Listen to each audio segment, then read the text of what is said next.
पूर्व केंद्रीय मंत्री चौधरी बीरेंद्र सिंह ने डिप्टी सीएम और कांग्रेस विधायक के बीच हुए विवाद पर बोले, विधानसभा के मामले की जांच जुडिशली जांच नहीं होती। उन्होंने कहा कि इस पर दोबारा विचार होगा। जेजेपी को लेकर चौधरी बीरेंद्र सिंह ने उठाए सवाल पर कहा, गठबंधन तो सिर्फ सरकार चलाने के लिए था, लेकिन चुनावी गठबंधन कभी नहीं हुआ। भारतीय जनता पार्टी का जेजेपी से उन्होंने कहा कि लोकसभा और विधानसभा चुनाव एक साथ होने चाहिए, जिससे बीजेपी को फायदा होगा। क्या संदेश देते हैं? वैसे तो मैंने पहले बोल दिया इसके बारे में। ये जो चुनाव परिणाम है, इसको मैं यूपी के चुनाव परिणाम से जोड़ता हूँ।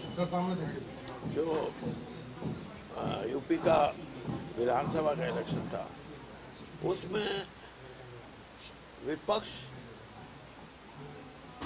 जो जोड़ करता था वो जातियों के आधार पे कि हमारी यादव वोट मिलेंगी, मुस्लिम वोट मिलेंगी, जाट वोट मिलेंगी, वो उसका गणित था। वो स्पष्ट ये था कि बहुमत जातीय आधार पे वो अपनी तरफ गिरते थे। लेकिन जो एक नई कॉन्स्टिट्यूंसी क्रिएट हुई है लाभार्थी की, ये इस देश के प्रजातंत्र में एक नई जाति है, एक नया है, जिसमें जैसे यूपी के अंदर 80 लाख घरों को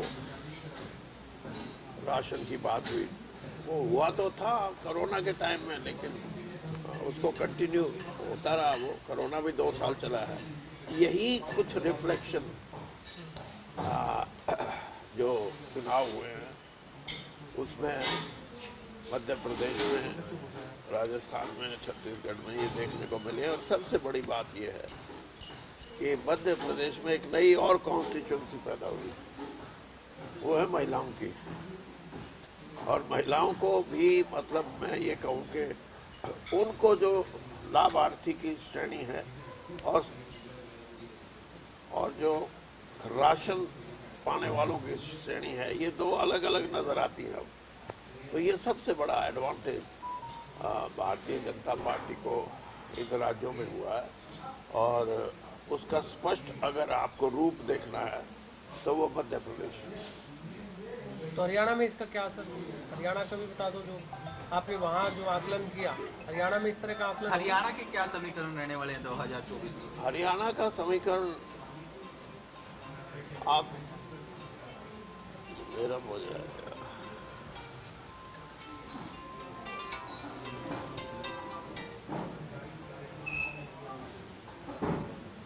हरियाणा का जो समीकरण है उसका भी बाय एंड लार्ज आधार यही है। और लेकिन हरियाणा में गरीबी की परिभाषा हो सकता है दूसरे राज्यों से थोड़ा सा अलग हो। और उसका मेरा अनुभव ये है कि जब मैं रूरल डेवलपमेंट मिनिस्टर था तो वहाँ मुझे अफसर बताते थे कि हरियाणा, पंजाब 2 ऐसे राज्य हैं जहाँ मनरेगा का पैसा पूरा खर्च नहीं होता। और उसका कारण ये बताते थे कि जो पगार जो तय की जाती है उस पर कोई तैयार नहीं होता। वो कहते हैं हमारे को बाहर 500 रुपये मिलता है, अब 273 रुपये में क्यों आए। तो ये सबसे बड़ा एक मापदंड है जो इस देश के 2 राज्यों को दूसरे राज्यों से अलग करता है। बाकी ये ज़रूर है कि ये एक दौर है और इस दौर में बहुत सी ऐसी चीज़ें जिनको समाज को, जिनको ज़रूरत थी, वो एक एक करके आ रही है। कुछ तो धुंधली है, उस पे आप अभी ये नहीं कह सकते कि किसको इसका लाभ मिलेगा। लेकिन जो मैंने जैसे बताया कि राशन एक बहुत बड़ा फैक्टर है जो कास्ट पॉलिटिक्स को भी डिस्टर्ब करता है। तो ये अल्टीमेटली इसका प्रभाव बीजेपी के लिए उपयुक्त है। सर, विधानसभा का शीतकालीन सत्र चल रहा है सर। इस समय जींद और उचाड़ा में जो यौन शोषण प्रिंसिपल द्वारा किया गया, वो मामला इस समय काफी तूल पकड़ रहा है। हालांकि इसको लेकर के कांग्रेस ने सवाल किया था सदन में, लेकिन उस पर डिप्टी सीएम ने जवाब ये दिया था कि 2005 और 2011 पहले पहले दिन ये किया था 2005 और 2011 में, उसी प्रिंसिपल ने इसी तरह की क्रूरता की थी। अब बयान पलट दिया गया, उन्होंने कहा कि 2005 में वो प्राइवेट स्कूल में थे, 2012 में गीता बुक्कल के आवास पर ये हुआ। 2012 में उनके जज्जर आवास पर हुआ। तो सर इस पूरे मामले में अब कांग्रेस प्रिविलेज मोशन लेकर के आई है, क्या लगता है आपको इस पूरे मामले को लेकर, दुष्यंत चौटाला के खिलाफ, इसको क्या लगता है, क्या इस पूरे मामले उस मोशन का तो जैसा होता है और जगह जो भी सत्ताधारी दल है वो वोट के आधार पे किसी मोशन को आगे नहीं बढ़ने देगा, वो तो अलग बात है। लेकिन इसमें जो एक सबसे बड़ी बात ये उभर के आई है कि जो जुडिशियल इंक्वायरी थी कि सिटिंग हाई कोर्ट के जज से, ये कहीं देश में प्रथा नहीं है और इसकी शुरुआत भी नहीं हो सकती।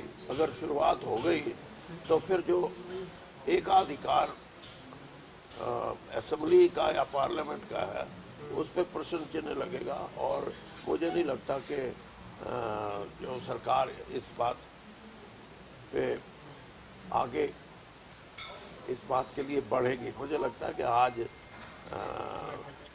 विधानसभा के सत्र में इस पे क्लैरिटी हो जाएगी और ये होना भी नहीं चाहिए, क्योंकि एक तरफ तो हम ये कहते हैं कि जो वहाँ बोलता है उस पर कोई कार्रवाई नहीं होती, दूसरी तरफ ऐसे इशू को आप सिटिंग जज से कराओगे तो फिर तो जुडिशरी का जो दायरा है वो विधायी कार्यों में, उसकी रचना में ये मुझे नहीं लगता कि ऐसा होगा। सर आप गठबंधन को लेकर बार बार सवाल उठा चुके हैं। अब 3 राज्यों के जो परिणाम आए हैं, बीजेपी को पूर्ण बहुमत मिला है, तो अब बीजेपी को हरियाणा में देरी करनी नहीं चाहिए। गठबंधन को लेकर आपने कहा कि तोड़ देना चाहिए, बैसाखी की जरूरत नहीं है, तो आपको क्या लगता है सर? अब मैं तो शुरू से एक बात कहता हूँ कि जितना लंबा चलाएंगे उतना नुकसान है बीजेपी को।